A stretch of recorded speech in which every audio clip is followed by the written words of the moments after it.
Na continuação do capítulo anterior, naquele mesmo dia, Jesus saiu de casa e assentou-se à beira do mar da Galileia. Por causa da multidão, ele entrou num barco e sentou-se, lembrando que sentar-se não era apenas um ato de descanso, era uma postura oficial de um rabino ou mestre que estava prestes a transmitir uma doutrina ou a dar uma instrução formal. Jesus começou a falar ao povo por parábolas. O termo parábola significa lançar ao lado de. É uma história lançada junto com uma verdade que se pretende ensinar. As parábolas têm sido chamadas de histórias terrenas com um significado celestial. As parábolas traziam uma dupla vantagem para os ouvintes. Primeiro, porque eram fáceis de memorizar. Segundo, porque desafiavam a mente, estimulando a reflexão e a busca do significado das verdades espirituais que estavam sendo comunicadas. Ali, sentado no barco, Jesus começou a ensinar muitas coisas por meio de parábolas. Ele começou com a parábola do semeador. De acordo com os costumes agrícolas da época, a semente era primeiro espalhada e depois arada à terra. Enquanto o semeador semeava, as sementes foram caindo em 4 diferentes tipos de solos: à beira do caminho, em lugares pedregosos, entre espinhos e em boa terra. Nos versículos 18 a 23, Jesus explicou a parábola do semeador, mostrando que a semente é a palavra do reino, o evangelho. E os 4 tipos de solo representam os diferentes tipos de coração ou ouvintes que recebem essa palavra. O solo à beira do caminho é aquele que ouve a palavra do reino, mas não a entende. Então o diabo vem imediatamente e arrebata o que foi semeado. Ou seja, a palavra não penetra, pois é roubada antes de criar raiz. O solo pedregoso é aquele que recebe a palavra com alegria e de início fica muito entusiasmado. Mas como não tem raiz, seu entusiasmo dura pouco. Quando vêm os problemas ou a perseguição por causa da palavra, sua fé superficial não resiste às dificuldades e ele desiste. O solo com espinhos é aquele que ouve a palavra, mas permite que outras coisas dominem o seu coração.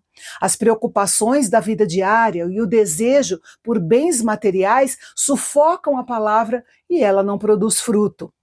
E, finalmente, o solo bom, que é aquele que ouve a palavra, entende, aceita de coração, guarda e produz fruto abundante em diferentes proporções. Essa é a fé genuína, que cresce e transforma a vida. Esta parábola nos convida à ação para que possamos receber a palavra de Deus com todos os benefícios que ela tem. Os discípulos questionaram por que Jesus falava para eles através de parábolas. Nesse contexto, Jesus disse que era para que aqueles que não davam ouvidos ao Espírito Santo não endurecessem seus corações ainda mais. Afinal, o mesmo sol que amolece a cera endurece o barro. Aqueles que possuem o coração aberto e disposição para entender e aplicar a palavra de Deus terão seu conhecimento e entendimento do reino multiplicados. Mas aqueles que são fechados e rejeitam a palavra verão até a pouca compreensão que possuem ser retirada, tornando sua situação espiritual ainda mais grave.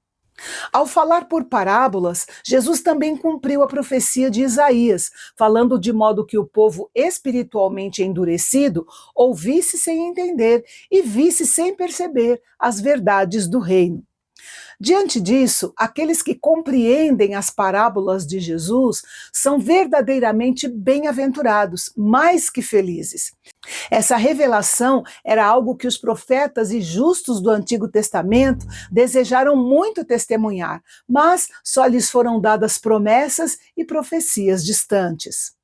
Jesus propôs outra parábola, dizendo que o reino dos céus é semelhante a um homem que semeou boa semente no seu campo, mas um inimigo tentou destruir o seu trabalho, semeando joio no meio do trigo. O joio é praticamente idêntico ao trigo nos primeiros estágios de crescimento.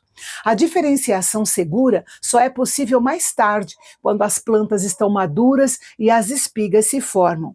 Mas o sábio agricultor não permitiu que o inimigo tivesse sucesso. ele decidiu deixar o joio e o trigo crescerem juntos e resolver a situação somente quando chegasse a época da colheita. Quando chegaram em casa, os discípulos pediram a Jesus que lhes explicasse a parábola do joio. Em sua explicação, Jesus esclareceu o que as diferentes figuras da parábola representavam. Jesus é aquele que envia os filhos do reino pelo mundo, mas o diabo também envia secretamente seus filhos malignos.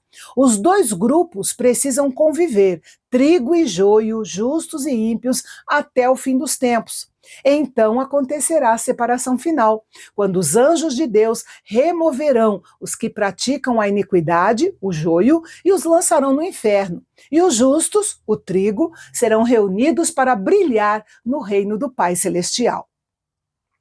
A próxima parábola de Jesus foi a comparação do reino dos céus com um grão de mostarda. Jesus usou essa linguagem figurada para mostrar que o reino dos céus, embora tivesse um início humilde, alcançaria uma magnitude inesperada e universal devido ao poder de Deus. É uma referência à expansão externa do reino. Alguns intérpretes dizem que os pássaros alojados nos galhos podem se referir a elementos de corrupção que se refugiam na sombra do cristianismo. Jesus ainda contou outra parábola, dizendo que o reino dos céus é como fermento, que uma mulher misturou em 3 medidas de farinha até que tudo levedasse. 3 medidas de farinha era uma quantidade notável, dariam para fazer pão para um grupo de cerca de 100 pessoas. A mulher usa uma quantidade muito pequena de fermento para uma grande quantidade de farinha. Assim, o reino dos céus possui um poder transformador que age de maneira gradual, silenciosa e penetrante nos indivíduos. Embora comece com uma ação minúscula, tem um poder de transformação interior tão grande que é capaz de afetar a todos e produzir um resultado grandioso. Falar por parábolas era um costume constante de Jesus. Ele usava parábolas não apenas como um auxílio didático, mas como um ato divinamente planejado e profetizado para revelar verdades profundas sobre o reino de Deus que haviam estado escondidos desde o início. Mas ele fazia isso de uma maneira que distinguia entre aqueles que tinham o coração para entender e aqueles que não tinham. Em mais uma parábola, Jesus disse que o reino dos céus é como um tesouro escondido num campo. De fato, o reino dos céus possui um valor supremo e incalculável. O custo de obtê-lo, que é a salvação, exige de nós uma resposta radical e total. Devemos estar dispostos a sacrificar e renunciar às nossas prioridades terrenas para garantir a posse do reino. O sacrifício é feito com alegria, pois o tesouro adquirido é infinitamente mais valioso do que tudo o que foi perdido. Note que o homem encontra o tesouro de maneira inesperada. Isso sugere que o reino de Deus muitas vezes chega às pessoas de uma forma inesperada ou pela graça, sem que elas estivessem buscando. Jesus disse também que o reino dos céus é como um comerciante em busca de pérolas preciosas. Esta parábola complementa a parábola do tesouro escondido, mas com uma distinção importante no seu ponto de partida. O homem representa alguém que já estava ativamente buscando coisas de grande valor. Isso pode simbolizar aqueles que já estão buscando conhecer a Deus de alguma forma. O reino dos céus possui um valor absoluto e superior a todas as outras coisas, valendo qualquer sacrifício, total e voluntário, para se dedicar exclusivamente à sua posse. A parábola da rede de arrasto é a última parábola da série deste capítulo e serve como um alerta final de juízo, repetindo a mensagem da parábola do joio. A comunidade do reino dos céus, a igreja na terra, será sempre mista até o fim. No dia do juízo, os anjos de Deus farão a separação perfeita entre justos e maus, conduzindo cada grupo para o seu destino eterno. Os versículos 51 e 52 encerram a seção de parábolas deste capítulo, focando na compreensão e na responsabilidade dos discípulos. Ao responderem a Jesus que tinham compreendido tudo que ele havia ensinado, Jesus disse que todo aquele que entende as novas verdades do Evangelho e também a antiga lei mosaica é comparado a um pai de família que tira do seu depósito coisas novas e coisas velhas. Terminando de ensinar, Jesus saiu dali e foi para Nazaré ensinar na sinagoga.